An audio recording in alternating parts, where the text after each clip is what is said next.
guys, another day, another mini vlog. So paggising ko guys, grabe, gutom na gutom ako. Buti na lang, to the rescue ang Canton. My God. By the way guys, this is not sponsored ha, pero payless, baka naman, haha. So ayun nga guys, pagkaluto ng Canton, ayan, hinalo ko na siya and my God, nakakagutom. Yung amoy, ang bango, ang sarap, grabe. Ayan pa, mainit-init pa yan guys.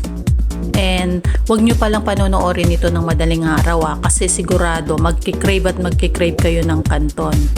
So tikman na natin guys. And first na subo, ito. Yan, umuusok pa. Grabe, ang sarap. Craving satisfied. Subukan natin ulit.